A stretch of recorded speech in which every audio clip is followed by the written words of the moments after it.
नमस्कार, आप देख रहे हैं RNI न्यूज। मैं हूं कुश कुमार। बुलेटिन की शुरुआत करते हैं एक अहम खबर के साथ। दरअसल कथित लव जिहाद पर इन दिनों देश भर में नए सिरे से बहस चल रही है। देश के कई राज्यों ने इसके खिलाफ सख्त कानून की बात कही है।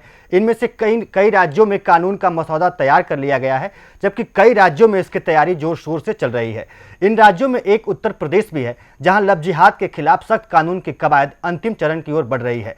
अभी हाल ही में गृह विभाग ने कानून से संबंधित प्रस्ताव कानून मंत्रालय को भेजा था, जिसके बाद खबर है कि आज इस पर सीएम योगी की मुहर लग सकती है। दरअसल आज शाम करीब 4:30 बजे लखनऊ में कैबिनेट की अहम बैठक होने जा रही है। सूत्रों के अनुसार इस बैठक में लव जिहाद से संबंधित कानून पर मुहर लगाई जा सकती है। इसी खबर पर और अधिक जानकारी के साथ हमारे साथ फोन लाइन पर जुड़ रहे हैं संवाददाता मोहम्मद राशिद, इस खबर पर आपके पास क्या कुछ अपडेट है? क्या वाकई आज कैबिनेट बैठक में लव जिहाद पर सीएम योगी की मुहर लग सकती है? देखिए, आज योगी सरकार की 4:30 बजे की बहुत ही अहम बैठक होनी है, जिसमें कयास लगाए जा रहे हैं कि लव जिहाद जैसे अहम मुद्दे पर कानून पारित हो सकता है। हालांकि स्टेला कमीशन ने पहले ही कानून बनाने की सिफारिश की थी। आपको बता दें कि गृह विभाग और न्याय विभाग में इसका प्रस्ताव पारित हो चुका है।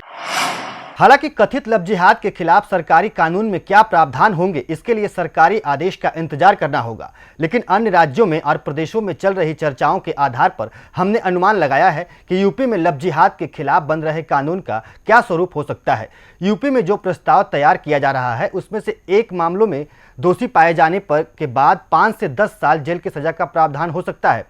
साथ ही शादी के नाम पर धर्म परिवर्तन भी नहीं किया जा सकेगा। इस तरह के मामले में शादी कराने वाले मौलाना या पंडित या फिर उसको धर्म का पूरा ज्ञान होना चाहिए। कानून के मुताबिक धर्म परिवर्तन के नाम पर अब किसी भी महिला या युवती के साथ उत्पीड़न करना संभव नहीं होगा। ऐसा करने वाले सीधे सलाखों के पीछे होंगे। इसके साथ ही इसमें जुर्माने का भी प्रावधान तय किया जा सकता है। आपको बता दें कि लव जिहाद के खिलाफ सख्त कानून की मांग लंबे समय से उठती रही है। सीएम योगी ने हाल ही में यूपी विधानसभा उपचुनाव के दौरान एक सभा को संबोधित करते हुए इलाहाबाद हाईकोर्ट के एक फैसले को आधार बनाते हुए लव जिहाद के खिलाफ सख्त कानून की बात कही थी। सीएम ने हाईकोर्ट के जिस फैसले को आधार बनाया था, उसमें हाईकोर्ट ने साफ किया था कि महज शादी के लिए धर्म परिवर्तन वैध नहीं हो सकता, जिसके बाद से ऐसी चर्चाएं चल रही थी कि इस कानून पर सरकार को कानूनी पछड़ों से राहत मिल सकती है। लेकिन अब हाईकोर्ट ने एक दूसरे मामले में फैसला सुनाते हुए कहा है कि किसी भी व्यक्ति को अपनी पसंद का जीवन साथी चुनने का अधिकार है। कोर्ट ने कहा है कि कानून दो बालिग व्यक्तियों को एक साथ रहने की इजाजत देता है, चाहे वो समान या विपरीत सेक्स के ही क्यों ना हो। आपको बता दें कि कोर्ट का यह फैसला कुशीनगर के रहने वाले सलामत अंसारी और प्रियंका खरवार के मामले में आया है। दरअसल सलामत और प्रियंका खरवार ने परिवार की मर्जी के खिलाफ शादी की है। दोनों ने मुस्लिम रीति रिवाज के साथ 19 अगस्त 2019 को शादी की थी। बताया जाता है कि प्रियंका खरवार शादी के बाद आलिया बन गई हैं। आपको बता दें कि इस मामले में दर्ज की गई एफआईआर में आरोपी के खिलाफ पॉस्को एक्ट के तहत मुकदमा दर्ज किया गया है। लेकिन कोर्ट ने इसे गलत बताते हुए प्रियंका खरवार उर्फ आलिया को अपने पति के साथ रहने की छूट दी है। ऐसे में अब सरकारी कानून पर सवाल उठा सकते हैं, लेकिन इससे पहले आपको ये समझना होगा कि सरकारी कानून दो समुदायों के बीच शादी पर रोक नहीं, बल्कि जबरन या किसी भी तरह से लोभ, लालच या दबाव बनाने से संबंधित मामलों पर लागू होता है। और अब खबर उत्तर प्रदेश के उन युवाओं के लिए है जो सरकारी नौकरी का इंतजार कर रहे हैं। दरअसल उत्तर प्रदेश के विभिन्न सरकारी विभागों में करीब 32,800 पद खाली पड़े हैं। इन पदों पर भर्ती के लिए मुख्यमंत्री योगी आदित्यनाथ की ओर से दिशा निर्देश जारी कर दिया गया है। सीएम ने अपने निर्देश में साफ किया है कि खाली पड़े इन पदों पर 6 महीने में भर्ती प्रक्रिया पूरी की जाए। जिन विभागों में पद खाली हैं, उनमें मुख्य तौर पर परिवार कल्याण विभाग, राजस्व और बाल विकास एवं पुष्टाहार विभाग शामिल हैं, जहां भारी संख्या में पद खाली हैं। जबकि प्रदेश में ऐसे कुल 29 विभाग हैं जहां 100 से ज्यादा पद खाली पड़े हुए हैं। वहीं उत्तर प्रदेश में जहरीली शराब पीने से कई लोगों की मौत के बाद हरकत में आई पुलिस और आबकारी विभाग प्रदेश भर में अभियान चला रही है। 2 दिसंबर तक चलने वाले इस अभियान के तहत प्रदेश के अलग अलग जनपदों में छापेमार एक्शन की जा रही है। हाल ही में कुशीनगर जिला भी अवैध शराब को लेकर काफी चर्चाओं में रहा, जहां 11 लोगों ने अपनी जान जहरीली शराब पीने के कारण गंवा दी थी, जिसके बाद कुशीनगर जिला प्रशासन और मर्चरी के बाहर पीड़ितों की भीड़ लग गई थी। बता दें कि जहरीली शराब के इलाकों में अधिकारियों के दौरे शुरू हो गए हैं। इसके तहत पुलिस और आबकारी विभाग की टीम जिले भर में छापेमार एक्शन कर कच्ची शराब के लहन नष्ट करने के साथ ही अवैध शराब की बरामदगी भी कर रही है।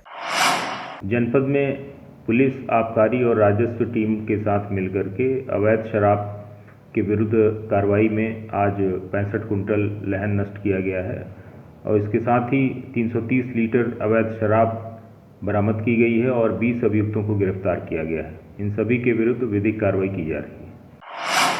वहीं आगरा में भी अवैध शराब के कारोबार पर पुलिस ने बड़ी कार्रवाई की है। ताजगंज थाना क्षेत्र के बसई चौकी के पास मुखबिर की सूचना पर कार्रवाई करते हुए 500 लीटर कच्ची शराब बरामद की गई है। बताया जा रहा है कि शराब कारोबारी ने कच्ची शराब दीवार में चुनवाकर छिपा रखे थे। इस पूरे मामले में पुलिस ने 4 लोगों को भी गिरफ्तार किया है, जिनमें से एक महिला भी शामिल है। अब सभी के खिलाफ आगे की कार्रवाई की जा रही है।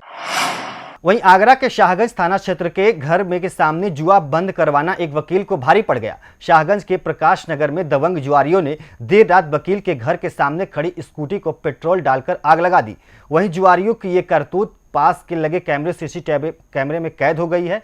तस्वीरों में आप जुआरियों का तांडव साफ देख सकते हैं। इसी खबर पर और अधिक जानकारी के साथ हमारे साथ जुड़ रहे हैं संवाददाता शिव कुमार।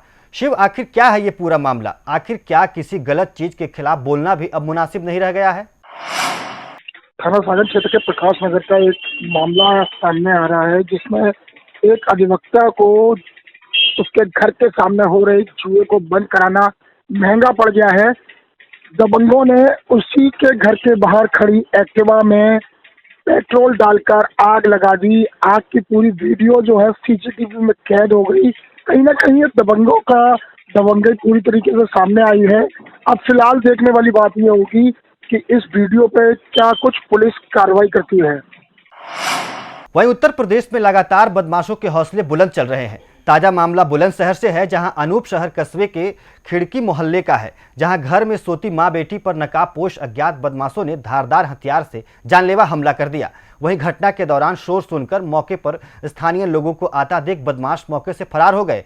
बता दें कि घटना की जानकारी मिलते ही मौके पर पहुंची पुलिस ने गंभीर रूप से घायल महिला को हायर सेंटर रेफर कर दिया है और पुलिस पूरे मामले की जाँच कर रही है। अब खबर बलिया से है, जहां डीएफओ श्रद्धा यादव की दबंगई से तंग आकर कई कर्मचारी अनिश्चितकालीन धरने पर बैठ गए। आरोप है कि डीएफओ फील्ड में कार्यरत सरकारी कर्मचारियों से अपने आवास का काम करवाती हैं। आरोप तो यहां तक लग रहे हैं कि श्रद्धा यादव जबरन अपने आवास पर 10 से 12 कर्मचारियों को रखती हैं, जिससे कि उनके निजी काम में किसी भी तरह की परेशानी न हो सके।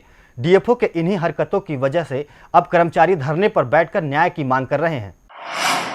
डीएफओ साहब के यहाँ जो प्रभागी पदाधिकारी हैं, उनके शोषण और अत्याचार और भ्रष्टाचार से कैसा शोषण करते हैं और कैसे भ्रष्टाचार करती हैं?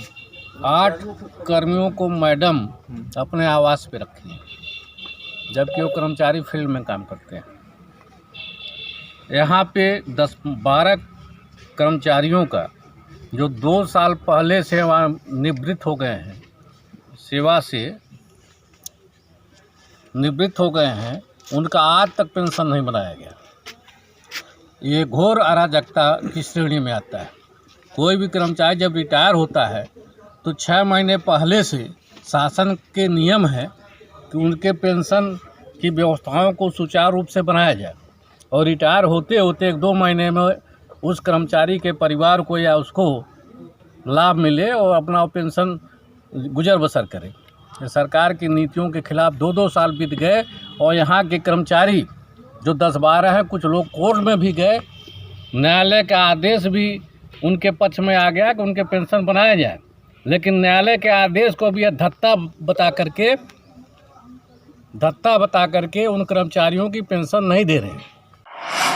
अगली खबर मेरठ से है, जहां महिला दरोगा से बदसलूकी का मामला सामने आया है। बता दें कि पूरा मामला इचोली थाना क्षेत्र का है, जहां किशोरीपुरा में सीआईएसएफ में तैनात महिला दरोगा के साथ युवक ने मारपीट और हाथापाई की, जिसके बाद महिला दरोगा ने थाने पहुंचकर आरोपी युवक के खिलाफ तहरीर देते हुए मुकदमा दर्ज कराया है। वहीं इस मामले में महिला दरोगा ने बताया कि वह कुछ सामान लेने अपनी भांजी के साथ मवाना आई थी। जैसे ही वह सामान खरीद रही थी, तभी सोनू नाम का व्यक्ति उनके साथ गाली गलौज और मारपीट शुरू कर दिया। फिलहाल पुलिस ने महिला दरोगा की तहरीर पर युवक के खिलाफ मुकदमा दर्ज कर युवक को जेल भेज दिया है और इस पूरे मामले की जांच कर रही है। अभी के लिए खबरों में मेरे साथ सिर्फ इतना ही। आप और अधिक खबरों के जुड़े रहिए RA9 न्यूज के साथ।